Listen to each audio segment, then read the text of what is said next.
In the heart of the Pentagon, my father, a general, thundered before his fellow officers. 7 languages, completely ineffective. The military has no use for gentle intellectuals. My brother lingered next to him, a sly grin playing on his lips. Little did they know that this gentle book lover was on the verge of transforming into their most daunting challenge. I'm Nellie Ford. I am 35 years old and serve as a captain in the United States Army Military Police Corps. And on this particular Tuesday, I felt like a mere shadow of myself. I sat in the 10th row, my Army service uniform weighing on me, transforming from a badge of honor into a heavy suit of armor. It's the flawlessly ironed material, the sole element keeping me intact. The auditorium within the Pentagon loomed large and serious, imbued with a sense of institutional weight that left one feeling diminutive. Lines of adorned officers, a wave of deep blue and shimmering gold, occupied the seats. Yet for me, the atmosphere lacked any sense of reverence. The air was dense and oppressive, filled with the weighty anticipation that comes just before a tempest breaks loose. From my vantage point, I caught sight of them nestled in the exclusive area. My father, retired, General Marcus Thorne, embodies a legacy of strength and unwavering resolve, a figure shaped by the rigor of his experiences. Next to him stood my older brother, Major Mark Thorne, the Golden Son, a West Point graduate poised to walk the path laid out by our father's impressive legacy. They shone as the brightest lights in the Thorne family, radiating warmth and intensity. I found myself a mere shadow drawn into their realm by the undeniable pull of their reputation. My father had not cast a single glance in my direction. There was no necessity for him to do so. His presence enveloped me, a heavy, unspoken scrutiny that lingered in the air. He stood before us, a distinguished figure, embodying the proud legacy of the Army's remarkable history. Mark stood as a beacon of hope for the future, while I, Captain Ford, found myself in the role of an obligatory addition, the last somewhat underwhelming element needed to finish the image of the ideal military family. Just take a moment to breathe, I reminded myself. My gloved hands gripped firmly in my lap. Simply endure this, quietly remain unseen. It was a phrase I had honed through years of experience. The ceremony dragged on, a monotonous flow of words that seemed to stretch endlessly. Medals were awarded. Words were shared. I concentrated on a frayed thread on the chair before me, seeking something to ground myself. Then the master of ceremonies, a distinguished colonel with a refined voice, approached the podium. And now he started, his voice resonating softly. We aim to celebrate an officer whose remarkable contributions, though frequently understated, have made a profound difference. With remarkable linguistic abilities that have time and again preserved American lives in tense negotiations, I sensed it before I witnessed it, a delicate change in the air. Across the auditorium, I noticed my father's shoulders tense, his back perpetually erect, transformed into an unyielding beam of steel. And then the unimaginable occurred. He rose neither to offer applause nor to make his exit. He stood up with the abrupt, commanding motion of a man who owned every room he entered. He stepped into the aisle, raising a hand not in a wave, but a command to halt. The colonel's voice faltered, then died. A wave of silence rippled through the vast hall. 1,000 conversations and coughs extinguished in an instant. My father's voice, the same battlefield roar that had directed battalions, thundered through the auditorium's state-of-the-art sound system. I have to say this, he boomed, his gaze sweeping over the rows of stunned faces. He wasn't speaking to the MC, he was addressing the entire United States Army. Linguistic skills, 7 languages, utterly useless. A collective gasp was sucked from the air. My blood ran cold. The Army needs warriors, he bellowed, jabbing a finger in the air for emphasis. Men who can pull a trigger, not some soft bookworms. Every head in that room turned. First they looked from my father, this icon of military might, to the bewildered colonel on stage. Then their gazes began to skitter across the crowd, 1,000 pairs of eyes searching, curious, and then like magnets snapping to steel, they all found me. The only officer in the room who fit that description, the general's daughter, the bookworm, my brother Mark, standing dutifully beside our father, did not intervene. He didn't look embarrassed. He simply watched the scene unfold, a smug, triumphant smirk pulling at the corner of his mouth. It was a look of pure victory. My world didn't just crack, it atomized. A high-pitched ringing filled my ears, blocking out the shocked whispers that had started to erupt. A hot, searing wave of shame washed over my face, my neck, my entire body. I was naked, flayed open in a room full of my peers, my superiors, my subordinates, and my own family held the knife. But just as the humiliation threatened to swallow me whole, another voice cut through the chaos. It was sharp, clear, and radiated an authority that didn't need to shout. General Thorne, General Shepard, the 4-star commander of USACDC, had risen from his seat in the front row and was now striding toward the stage. He was a quiet, formidable man whose reputation was built on intellect, not volume. He fixed my father with a gaze as hard as diamond, then his eyes found mine across the room. "Get Captain Ford up here," he commanded, his voice leaving no room for argument. "We need whisper." The silence that fell this time was different. It was heavier, deeper, laced with a profound and sudden respect. "Whisper," I heard someone murmur from the row behind me. My legs felt like lead. My body on some distant autopilot began to move. I stood up. I put one foot in front of the other, and then a miracle. As I started my long walk down the aisle, a single officer in the third row stood up, coming to sharp attention. Then another and another. In a silent, rolling wave, the entire room got to its feet. Lieutenants, captains, colonels, even the other generals in the VIP section. They all stood in rigid silent salute. They weren't standing for my father. They were standing for me. I kept walking, my gaze locked on General Shepard. I walked right past my brother, whose smirk was now frozen on his face, a grotesque mask of disbelief. And then I walked past my father. He was still standing in the aisle, his body rigid, his face a ghastly, bloodless white. For the first time in my life, I saw not anger, not disappointment, but pure, unadulterated shock in his eyes. I didn't look away.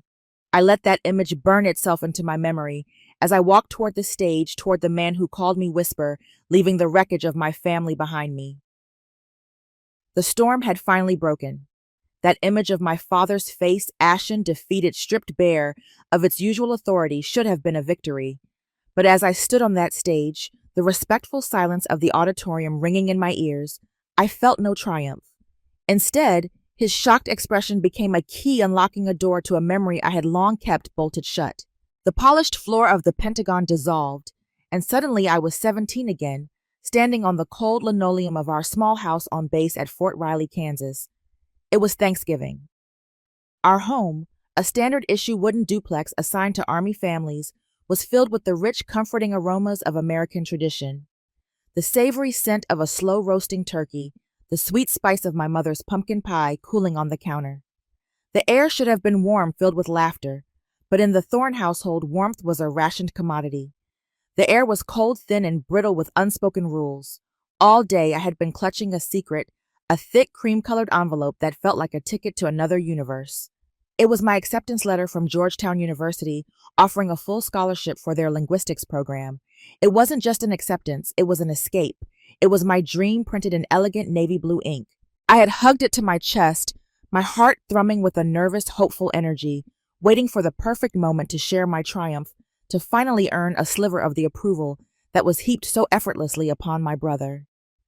That evening, our dining table was crowded with relatives, aunts and uncles in their Sunday best, all orbiting the gravitational center of our family. My father. He sat at the head of the table, a king presiding over his court, and next to him the crown prince, my brother Mark, home for the holiday from his first year at West Point. He was the sun, and every conversation was a planet revolving around him. The stories were endless of his grueling training, the respect he commanded from his peers, the glowing praise from his superior officers. He soaked it all in with a practiced, humble confidence that I knew was anything but. I sat silently picking at my green bean casserole, feeling my own light dim until I was nothing more than a shadow at my own family's table. I was invisible. Finally, as the dessert plates were being passed, I saw my chance. My hands trembled slightly as I pulled the envelope from the pocket of my dress. My voice was small, barely a whisper. "Dad, I have something." I slid the letter across the polished wood of the table. He picked it up, his eyes glancing at the prestigious Georgetown logo without a flicker of interest. Then he set it down, not in a clear space, but next to the greasy carcass of the turkey, a place reserved for discarded bones and crumpled napkins. He didn't even open it. He looked at me, his gaze flat and unimpressed. Then his eyes shifted to Mark, and a familiar pride softened his features. He raised his voice, ensuring everyone at the table could hear his verdict. A linguistic scholarship, he said the words as if they were a diagnosis of a disappointing illness. More books. Nellie, look at your brother. He gestured toward Mark with his fork. He's learning how to command a company of men. That is the future. That is strength. What are you going to do with a piece of paper like that translate for tourists while your brother is defending our country? The chattering around the table ceased. A thick, uncomfortable silence fell. I could feel my cheeks burn with a heat so intense it brought tears to my eyes. It felt as if 1,000 tiny needles were pricking my skin as I felt the pitying stares of my aunts and uncles. They looked away, suddenly fascinated by their empty plates. Across the table, Mark just shrugged a perfect pantomime of indifference, but I saw a glint of cruel satisfaction in his eyes. He had won again. The final killing blow came with the dessert. My father stood raising his glass of wine. Everyone, he announced, his voice once again booming with pride. A toast to Cadet Mark Thorne, the pride and the future of the Thorne family. A chorus of hear, hear, and to Mark echoed through the room. Glasses clinked together in a cheerful ringing celebration of my brother's glory. No one mentioned my name. No one glanced my way. My achievement, my dream, was left to die on the table. My letter, the most important piece of paper in my young life, lay forgotten. A single bloody smear of cranberry sauce, now staining the corner of the envelope like a wound. That night, I cried in my room the silent, heaving sobs of someone who has finally understood their place in the world. I clutched the one thing that felt like a shield, a heavy, worn French dictionary my mother had given me before she passed away. She was a scholar, a lover of words and history, a gentle soul in a house built on military steel. She was the one who had planted the love of language in me, who taught me that words had power, that understanding was a bridge. She used to tell me, Nellie, your mind is a weapon. Don't ever let anyone tell you otherwise. But as I sat there, the tears soaking the thin pages of her gift, I realized that in this house, under this roof, my weapon was only a burden. It didn't make me strong. It made me a target. It didn't make me valued. It made me a disappointment. And a question cold and sharp pierced through my grief. Why? Why did I keep fighting for the approval of a man who would never give it? Why did I keep trying to win a game that was rigged from the very beginning? That question, born from the tears of a 17-year-old girl, became the engine of my new life. Why play a rigged game? The answer was simple. You don't. You walk away from the table and build your own. After graduating from Georgetown, I didn't go home. I went straight into the Army, choosing the military police corps, a path I knew my father secretly disdained for a woman. It was my own quiet rebellion. My first duty station was Fort Drum, New York. The winters there are a special kind of brutal. It's not just the heavy lake effect snow that buries everything in a blanket of oppressive white. It's the wind, a relentless, biting wind that sweeps down from Canada and seems to find every crack in your clothing, every sliver of exposed skin. But even that profound physical cold was nothing compared to the icy reception I received from my colleagues. I was the only female MP officer in my unit and the only one with a degree in something other than criminal justice. I was an anomaly, and they never let me forget it. They called me Georgetown, a nickname that dripped with sarcasm, or even worse, the dictionary. In our daily briefings, I would try to offer analysis on how cultural nuances or local dialects might impact a mission, only to be met with dismissive shrugs or outright interruptions. My commanding officer, a captain of the old school who believed muscle solved every problem, once told me, point blank forward, I need MPs who can kick down a door, not ones who can analyze Farsi poetry. My assignments reflected their opinion of my skills. I was relegated to the most tedious tasks, primarily translating stacks of mundane documents, a job that everyone believed a machine could do better. I was isolated, my expertise treated not as an asset, but as a bizarre and useless hobby. The loneliness was a physical presence, a constant companion in the gray, frozen landscape. But I refused to break. The girl who over a stained envelope was gone. In her place was a woman forged in quiet fire. I took their disdain and turned it into fuel. I didn't complain. I worked. I showed up earlier than everyone and stayed later. I spent hours in a small windowless room, listening to interrogation tapes over and over, not just for the words, but for the hesitations, the shifts in tone, the subtle grammatical tells that signaled deception. I used my own money to buy books on criminal psychology and nonverbal communication, building a library they would never read. I created my own system, a unique matrix that blended linguistics, cultural anthropology, and psychology to build profiles of our subjects. It was a weapon no one else had, and I sharpened it in chunks. At night, alone in my sterile barracks room, the wind howling outside my window, I found solace in a different kind of voice. I read the works of Maya Angelou, her words a balm for the day's small cuts. Her poem, Still I Rise, became my silent creed. I would recite it to myself in the dark. You may shoot me with your words. You may cut me with your eyes. You may kill me with your hatefulness. But still, like air, I'll rise. I didn't need their validation. I just needed to prove them wrong. My chance came in the form of a dead-end case. An internal arms smuggling ring had been operating on the base for months, and the investigation had stalled completely. They had a prime suspect in custody, a civilian contractor, but he refused to talk. After weeks of getting nowhere, they were forced to turn to me as a last resort. The problem, the suspect spoke only a rare dialect of Pashtun Common in a remote valley of Afghanistan. They led me to the interrogation room, the air thick with stale coffee and failure. Inside, the man sat sullen and defiant. I didn't use threats. I didn't raise my voice. I simply sat down and began to speak to him in his own tongue. I didn't ask about weapons. I asked about his home.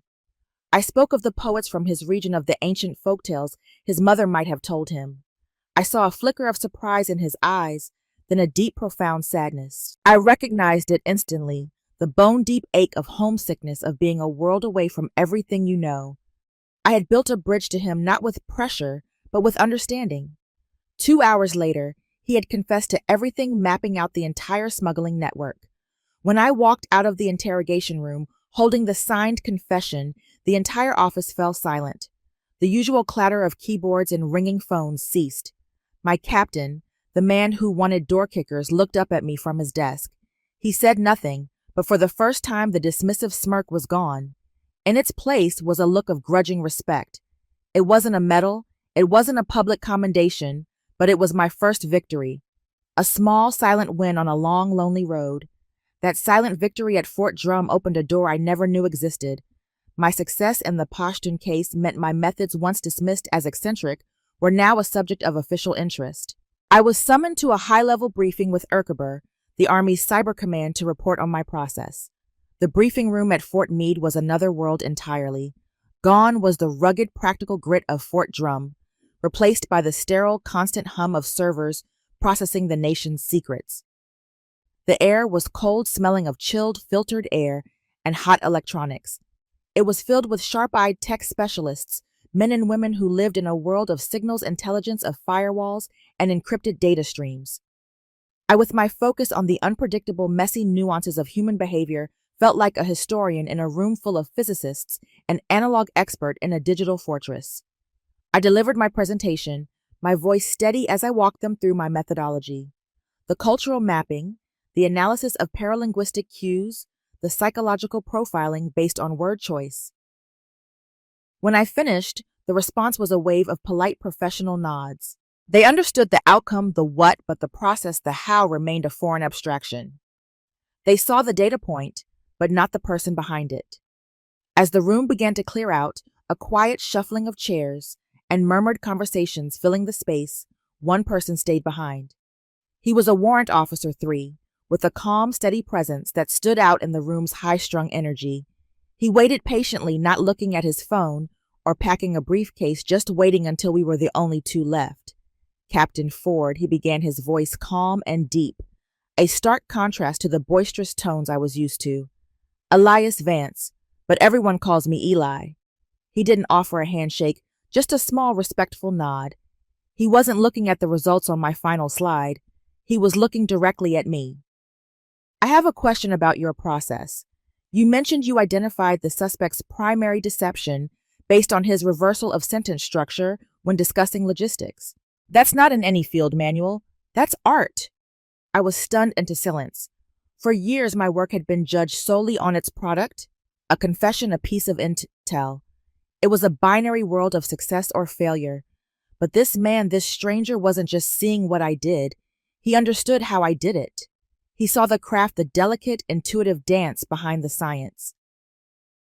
For the first time, I felt not just successful, but truly seen. Thank you, warrant officer. I managed my voice a little hoarse. Eli, he corrected gently. Would you have time for a coffee, Captain? I'd like to hear more about your art. We ended up at a small off-base diner, the kind of place with worn red vinyl booths, the faint smell of bacon in the air, and a waitress who called everyone hun. Over mugs of steaming black coffee, we talked for hours. It was effortless, a conversation that flowed like water. I found myself telling him things I hadn't spoken of in years.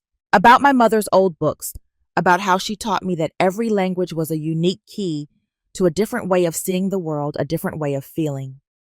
He in turn spoke of the beauty he found in his own world. He described the elegance of clean code, comparing it to poetry where every line has a purpose, nothing wasted. He explained how he could identify a hacker's voice just by the patterns they used, the unique signature they left behind in the digital architecture. A sloppy coder leaves messy footprints. He explained his eyes lighting up with passion. An arrogant one uses unnecessarily complex structures to show off. A paranoid one builds layers of misdirection. It's all there. You just have to know how to listen. Our worlds are more similar than I thought, Eli. I said, a small, genuine smile forming on my face. You decode machines. I decode people. We're both just looking for the truth hidden beneath the surface. In that moment, a connection sparked a sense of kinship I had never once felt with my own brother. With Eli, I wasn't the odd dictionary girl. I wasn't a disappointment. I was a respected peer, an expert in my field, and he was the first person to make me feel that way. A few days later, an email from him appeared in my inbox. There was no long message, just a single link to a Brené Brown TED Talk on the power of vulnerability. Below the link, he had typed one short sentence. Courage isn't about not feeling afraid. Courage is about feeling afraid and stepping into the arena anyway. He saw it all.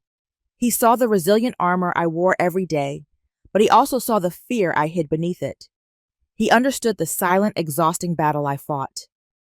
That Saturday, I was buried under translations in my office, the fluorescent lights humming into the late hours as casting a sterile glow on the piles of paper. The loneliness in those moments was a palpable thing, a weight in the quiet room. Around 9 p.m., the door opened. It was Eli, holding a large pepperoni pizza box and a cold can of Coke. Thought you might need this, was all he said. He didn't offer advice or try to fix my problems. He simply pulled up a chair, opened his own laptop, and sat with me in the quiet hum of the office, a silent partner in the late-night grind. His presence was a profound statement that spoke louder than any words. You are not alone.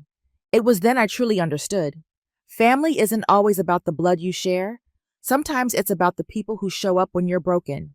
It's the one who sees your scars and doesn't run away.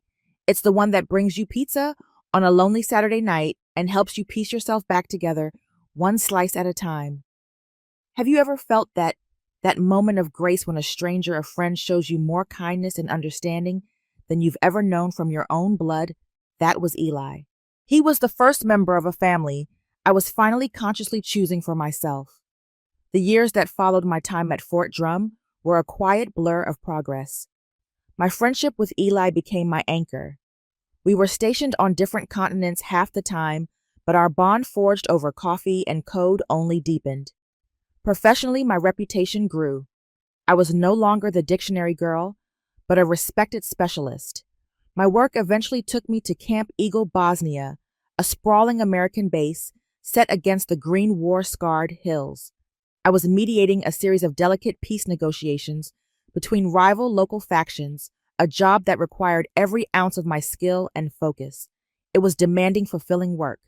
I had built a life for myself, a world away from the shadow of my family.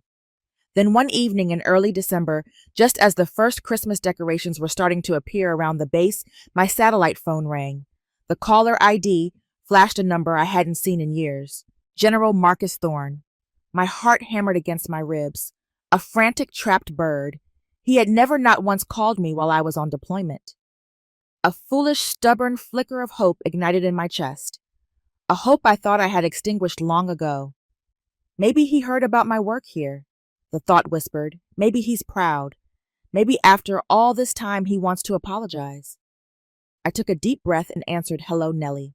His voice was the same, a baritone of pure, undiluted authority that instantly transported me back to my childhood. "Your brother and I are here. We have something important to discuss with you." Then another voice, slick and smooth, oozing a synthetic warmth that made my skin crawl. "Hey, little sister," Mark said. "Heard you're doing big things out there." I almost believed them. For a moment, I let the hope burn brighter. My hope was a candle, and they snuffed it out with a single breath. My father dispensed with the pleasantries immediately. "You're working with a private military contractor out there, Aegis Logistics, correct?" "Yes," I answered cautiously. "They provide some of our comms and logistical support." "Good," he said. "I have a solid relationship with their CEO, a good man. It seems there's a CID investigation coming down the pipeline, some allegations about their equipment not meeting standards." I felt a cold knot forming in my stomach. I knew where this was going. "I need you to influence the report, Nellie." He continued, his tone matter of fact, as if he were asking me to pass the salt. "Just soften it, omit a few of the more damaging technical details. Emphasize the positive operational record. Consider it a favor for the family." I was speechless. The audacity of it stole the air from my lungs. He wasn't just asking me to lie, he was asking me to commit a felony, to betray my oath, my unit, and the very core of my duty as an officer, all to protect one of his business connections. "Dad," I stammered, my voice barely audible. That's illegal. It's a violation of the Uniform Code of Military Justice. It's an ethical breach." The warmth, fake as it was, vanished from his voice, replaced by a familiar chilling cold. "Don't you dare lecture me about ethics, Nellie," he snapped. "I served this country for 40 years. You're just a captain. This is how the world works. You help us, we help you. Don't forget who gave you that name on your uniform." It was a threat wrapped in the guise of a reminder. Then Mark chimed in, his voice dripping with condescending pity. "That's right, Nellie, don't be naive. This is your chance to finally prove you can be useful to this family. A real team player." And there it was, the truth stripped bare. In their eyes, I wasn't an officer. I wasn't a specialist with a valuable skill set. I was a tool a pawn on their chessboard to be moved and sacrificed for their own gain. The years of work, the small victories, the life I had painstakingly built for myself. It all meant nothing to them. I was still just the disappointing daughter, finally being offered a chance to be useful. A surge of anger, hot and pure, rose within me. It wasn't the helpless rage of my youth. It was the clear, focused fury of a woman who finally knew her own worth. The lessons from Eli, the strength I'd found in my own solitude, the self-respect I had fought so hard to earn. It all coalesced into a single unshakable wall of resolve. I didn't scream. I didn't cry. I let the silence hang in the air for a moment, letting them feel the weight of my decision. Then I spoke one sentence, my voice low, clear, and steady. "I will not." Before either of them could respond, I ended the call. My hand was trembling as I set the phone down. But inside, in the core of my being, something had settled. A line had been drawn. A door had been slammed shut, and this time I was the one who had turned the key. The line went dead, but the silence that followed was louder than any argument. I had defied him. For the first time in my life, I had not bent, not broken, not tried to placate him. I had simply said no. The finality of it hung in the cold Bosnian air. I knew there would be consequences. I just didn't know they would come so soon or be so brutal.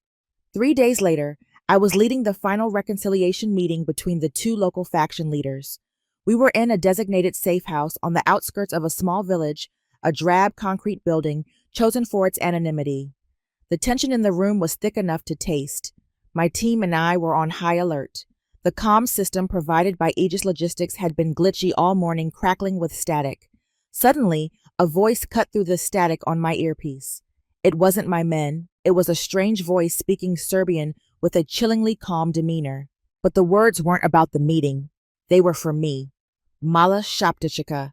The voice whispered, "Little whisperer, is your father disappointed in you?" Ice flooded my veins. It wasn't just my code name, whisper a name known only to a select few. It was the question, a surgical strike into the deepest, most private wound of my soul, a vulnerability known only to my family. It was a psychological blow, a message sent with cruel precision. Before I could even process the violation, the world exploded. The windows shattered inward, a shower of glass and splintered wood. The deafening roar of automatic gunfire erupted from all sides. The air filled with smoke, screams, and the smell of cordite. We were ambushed. My training took over. "Get down! Return fire!" I yelled, pulling the two faction leaders to the floor as my soldiers scrambled for cover. It was chaos. My team fought with disciplined bravery, but we were outgunned, pinned down in a perfectly executed kill box. A bullet ripped through the air, searing a hot line of pain across my shoulder as it tore through my uniform and skin. Warm blood streamed down my arm. Through the haze of smoke and gunfire, a horrifying clarity pierced through my fear. This wasn't a random attack by a disgruntled faction. This was a professional hit. They knew our exact location. They knew our meeting time. They even knew my deepest psychological weakness. Someone had given them everything. Someone had sold us out. And in my heart, I knew who. The firefight felt like an eternity. When the rescue helicopters finally arrived, their thumping blades scattering the smoke and driving the attackers back into the woods, all I could think of were two images: my father's cold, commanding face and my brother's smug, triumphant smirk. This was their answer to my defiance. They hadn't just disowned me, they had tried to erase me. Back at Camp Eagle, the medics patched up the gash on my shoulder. The physical wound was clean, manageable, but it was nothing compared to the wound in my soul. They tried to kill me, my own family, to protect a business deal, to maintain a relationship, to punish my insubordination. The official report was a masterpiece of bureaucratic fiction. The incident was classified as a protocol failure, a tragic consequence of meeting in a compromised location. As a result, I was being reassigned for my own safety. It was a lie. I was being exiled, sent to a desk job at Fort Belvoir, Virginia, where I could be silenced and forgotten. That night, in my temporary quarters, I stood before a small mirror. I looked at the reflection staring back, a tired woman, her face pale with shock, a fresh bandage stark against her uniform. But her eyes were not defeated, they were burning. The simmering anger I had suppressed for a lifetime had finally erupted, forged in the crucible of betrayal and fire, into a single cold, hard purpose. Have you ever been pushed so far, betrayed so deeply, that all the fear inside you burns away and leaves nothing but pure, unyielding resolve? That was me in that moment. I placed my hand over my heart, over the uniform they had tried to turn into my shroud, and I whispered the words of my oath, the sacred promise I had made to my country but now remade for myself. I, Nellie Ford, will support and defend the Constitution of the United States against all enemies, foreign and domestic. My voice was a low, steady whisper, but it was the most powerful sound in the world, and I knew with absolute certainty that my enemy was no longer a distant threat in a foreign land. My enemy was domestic. My enemy shared my blood. The real war had just begun. My exile to Fort Belvoir, Virginia, was meant to be a quiet, professional death. They gave me a gray, soulless cubicle in a sprawling administrative building, a mountain of mind-numbing paperwork, and expected me to fade away. They underestimated me. I didn't see a prison. I saw a command center. I didn't waste a single second on self-pity. The fire of my oath burned too brightly for that. My first and only call was to Eli. Using a secure, encrypted line, I reached him at his post in Germany. "Eli, it's Nellie," I said, my voice low and urgent. "I need your help. It's off the books and it's dangerous." I told him everything. The phone call from my father and brother, the demand to falsify a report, my refusal, and the perfectly executed ambush that followed just 3 days later. I laid it all out, the cold, ugly facts. A long, heavy silence stretched across the line, and for a terrifying moment, I feared I had asked too much, that I had dragged my only friend into a mess too vast and too treacherous. Then he spoke, his voice a low, steady anchor in my storm. "Nellie," he said, and I could hear the steel in his tone. "I don't care if it's a 4-star general or the president himself. No one gets to do that to an American soldier. No one." He paused, then added, "Send me everything you have. We're going to burn their system to the ground." His loyalty was the only light in my darkness. It was all I needed. We began our war in the shadows. I started with the grammar of the system, just as my old Georgetown professor had taught me. Liars always leave grammatical errors in their narrative, he used to say. A flawed structure, a misused word, and a natural rhythm truth has a natural syntax deception doesn't. My battlefield was hundreds of pages of Aegis Logistics equipment performance reports. On the surface, they were perfect too perfect. The language was a sterile collection of corporate jargon and vague positive-sounding terms. Operational efficacy, robust performance, minor logistical variances. It was all designed to say nothing while sounding impressive. I cross-referenced every report with maintenance logs, finding dozens of tiny concealed grammatical errors, equipment failures logged as user error, damaged parts listed as scheduled for routine replacement. Meanwhile, thousands of miles away, Eli launched his own assault. He began a deep dive into the archived communication servers from the Bosnia mission. As he suspected, the official record was a lie. The log files from the night of the ambush were flagged as corrupted due to a system error. It was a clumsy, obvious attempt at a cover-up, but Eli was a digital ghost, a genius who moved through firewalls and data logs with an artist's grace. He told me later that a cover-up like that is like trying to hide a hole in the snow. You can't. The absence of data is itself data. He didn't look at the corrupted files, he looked at the space around them. He analyzed the server's backup caches and residual data fragments, and there in the digital dust he found it. Metadata fragments that pointed to an unauthorized access port opened and closed just hours before the attack. The port was traced back to a private encrypted server, a server owned by Aegis Logistics. We worked relentlessly for 2 weeks, fueled by black coffee and a shared cold fury. We barely slept, communicating through encrypted chats at all hours. Then, at 3 o'clock in the morning, my phone buzzed. It was Eli. His voice was a mixture of exhilaration and pure rage.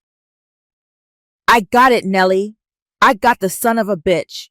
He sent me a single heavily encrypted audio file. My heart pounded as I decrypted it.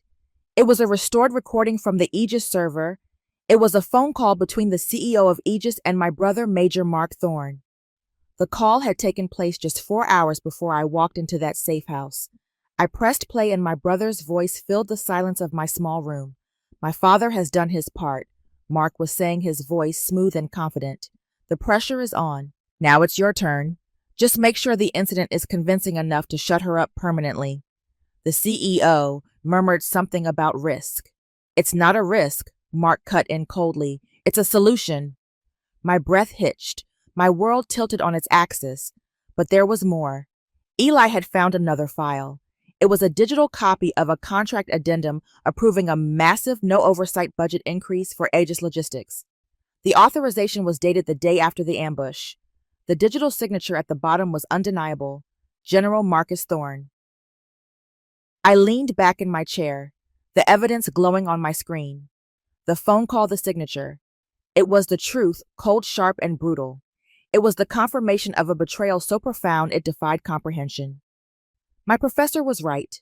They had left their grammatical errors, and I had found every single one. My weapon was loaded. With the evidence in my possession, my weapon was loaded. But a weapon is useless without the right battlefield.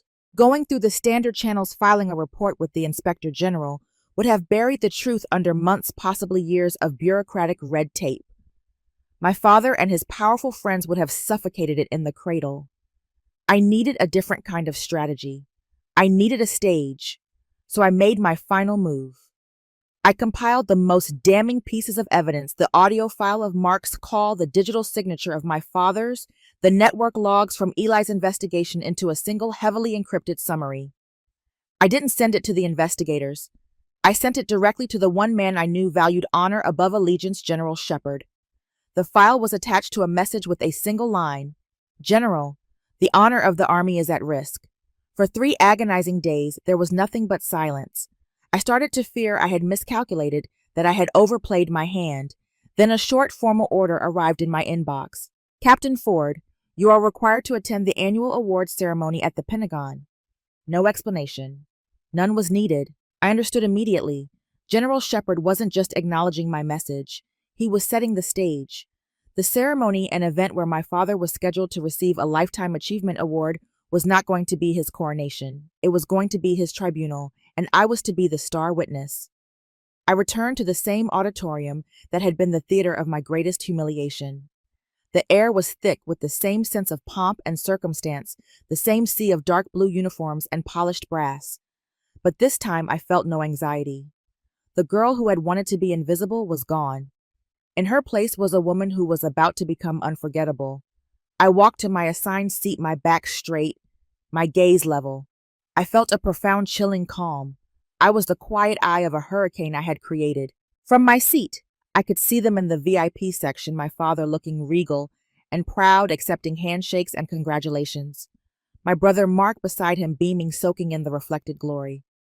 They were utterly oblivious, confident in their power, never imagining that the pawn they had sacrificed was about to checkmate the kings. The ceremony began, speeches were made, awards were given. Finally, the moment came. The announcer called my father's name, listing his legendary accomplishments. He walked to the stage to a thunderous standing ovation. After he accepted his award, General Shepard, as the highest-ranking officer present, stepped to the podium to give the closing remarks. He began by praising my father's long career, then his tone shifted. Before we conclude, he said, his voice ringing with quiet authority, there is one more matter of honor to address, an issue of security and integrity that touches us all. A nervous murmur rippled through the crowd. General Shepard gestured to the massive presentation screen behind him. There was a recent security breach in Bosnia that resulted in the compromise of a sensitive mission and injury to a U.S. Army captain. On the screen, a network diagram appeared, the one Eli had painstakingly reconstructed. It showed a clear, undeniable, unauthorized access port originating from an Aegis logistics server. This breach was deliberately covered up. Shepard continued, his voice like ice. The screen changed, displaying the contract addendum, and this cover-up was authorized to protect a lucrative contract. He zoomed in on the signature at the bottom of the page, General Marcus Thorne. A collective gasp swept the room. My father's face, projected onto the screen by a nearby camera, turned a ghastly shade of white. The confident smile vanished, replaced by a mask of pure shock. But Shepard wasn't finished. He gave a subtle nod to the tech booth, and now the reason for the cover-up. A sound filled the auditorium, an audio file. It was my brother's voice, cold and clear, echoing through the silent hall. My father has done his part. Now, it's your turn.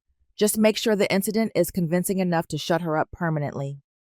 The recording ended. The silence that followed was absolute, a crushing void. Every single person in that room, 1,000 pairs of eyes, turned away from the screen and stared directly at my father and brother, who were frozen in their seats like statues in a nightmare. I stood up from my seat and walked to the stage, just as I had been instructed. I stood beside General Shepard and looked down at my family. I saw my brother Mark, his face contorted in panic, trying to stand to speak to form a denial that would never come. 2 uniformed military police officers materialized beside him, as if from thin air, their presence quiet, professional, and final. Then I looked at my father. I met his eyes across the stage, and for the first time in my 35 years, I did not see anger, I did not see disappointment or disdain. I saw fear, the raw, naked terror of a king who has been dethroned, of a powerful man who has been utterly and completely exposed. General Shepard did not say another word. He simply turned to me and gave a slow, deliberate nod. It was a gesture of profound respect, a silent acknowledgement of a battle fought and won. He had given me justice. I returned the nod, a silent thank you. Then I turned and walked away from the podium, my steps steady and sure. I walked past the chaos, past the shocked whispers, past the ruins of the House of Thorne. I did not look back. I didn't need to. The storm was finally over. The storm had passed, leaving behind a strange, hollow silence. The days following the ceremony at the Pentagon were a blur of official proceedings. I gave my formal testimony to the investigators from the Inspector General's office, a calm, factual recounting of events. The evidence Eli and I had gathered was irrefutable. The system, once it was pointed in the right direction by a man with the integrity of General Shepard, began to move with grim efficiency. The aftershock of my actions rippled through the military community. The name Thorne, once a synonym for the honor and legacy, was now whispered with shame and disbelief. I felt a profound sense of relief, the feeling of a crushing weight being lifted from my soul. But underneath it, there was a deep, bone-weary exhaustion. The war was over, but the battlefield was my own life, and the casualties were my own family. I had one final encounter with my brother. As I was leaving the investigator's office, I saw him being escorted down the hallway by two stone-faced military police officers. He was in handcuffs, his uniform stripped of its insignia. When he saw me, his face, already pale with fear, contorted into a mask of pure venomous rage. "Are you happy now, Nellie?" He snarled, his voice a low, guttural growl. The MPs tightened their grip on his arms. "You destroyed this family, all of it. It was always you, wasn't it? Just a jealous, selfish little bitch who couldn't stand to see me succeed." His words, which once would have pierced me to the core, now felt like stones thrown against a fortress wall. They bounced off powerless. I looked at him, at the man who was my brother, and felt nothing but a cold, empty pity. "No, Mark," I said, my voice calm and even. "I didn't destroy our family. I just told the truth. You and Dad destroyed it all by yourselves." I turned and walked away, not looking back, his furious, impotent shouts fading behind me. My father was not arrested immediately. His rank and decades of service afforded him a level of procedural courtesy. But his career was over. His reputation was shattered. His legacy was ashes. He requested to see me. I agreed to one last meeting, not for him, but for me. We met at a quiet coffee shop in Arlington, a place with wide windows that looked out onto a gray overcast sky. He looked old. The ironclad authority had crumbled, leaving behind a stooped, tired man who seemed to have aged a decade in a matter of days. He sat stirring a cup of black coffee, his hands trembling slightly. He didn't apologize. He didn't admit fault. He didn't even meet my eyes for long. Instead, he slid a small black velvet box across the table. "Nellie," he said, his voice raspy, broken. "This is my West Point ring. I want you to have it." He finally looked up, his eyes pleading. Let's forget all this. We're still family after all." It was his last move on the chessboard, a final desperate attempt at manipulation. He was offering me the ultimate symbol of the legacy. He had always denied me a bribe to buy my silence, my forgiveness. He still didn't understand. He thought the prize I had always wanted was his approval, his world, his ring. He never realized that all I had ever wanted was a father. I gently pushed the box back across the table toward him. "I don't need it, General," I said, and the formal title felt both strange and liberating on my tongue. It was the final boundary, a wall I was building brick by brick. Honor isn't in a piece of gold. It's in our actions and your actions, and Mark's, they almost got me killed. I stood up from the table, my chair making a soft scraping sound on the floor. The few patrons in the cafe didn't look up. "I hope one day you understand that," I said, my voice quiet but firm. "But I can't wait for that day from now on. I'm living my own life. I wish you luck, sir." I stepped away from the warmth of the coffee shop, bracing myself against the chill of the outside world, resolute in my decision not to glance back.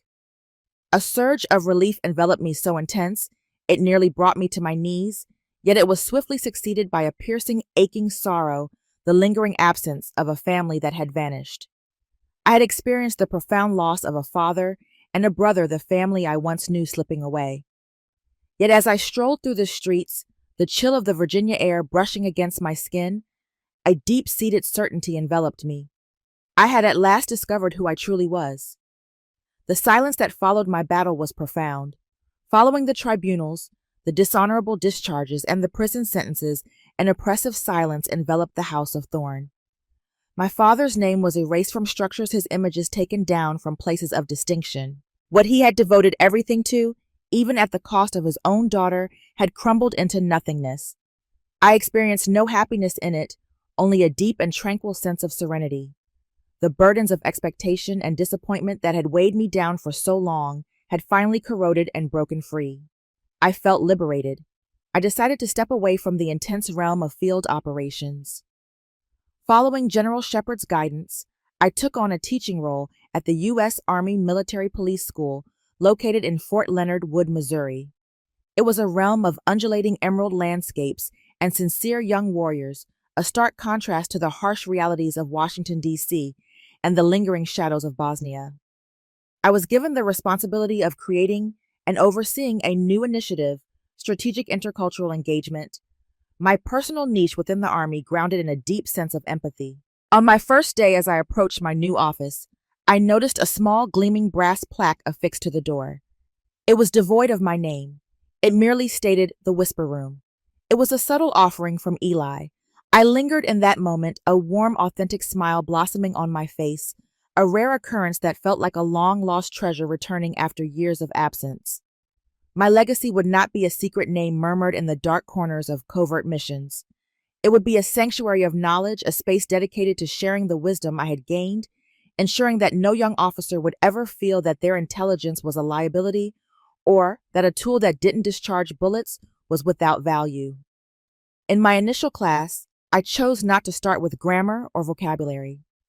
I started with the narrative, a reimagined, nameless account of a mission that almost collapsed due to a solitary, misinterpreted cultural sign. I showed them the art of listening not merely to spoken words, but to the spaces in between. I guided them to gaze into another's eyes and uncover the untold narrative hidden within. After the class, a young woman full of energy and intelligence lingered a bit longer. "Captain," she murmured, her tone imbued with a gentle respect. "Thank you. That was no one has ever shared with us, that compassion could be a strategy." In that instant, witnessing the flicker of realization in her gaze, I understood I had discovered my genuine calling. I hadn't merely triumphed in my own battle. I was now equipping a fresh wave of warriors with the tools of empathy tools that could forge connections rather than obliterate foes. My journey towards healing started in the serene woods of Missouri, where the comforting words of Isaiah read by my mother enveloped me. "Do not be afraid, for I am here beside you.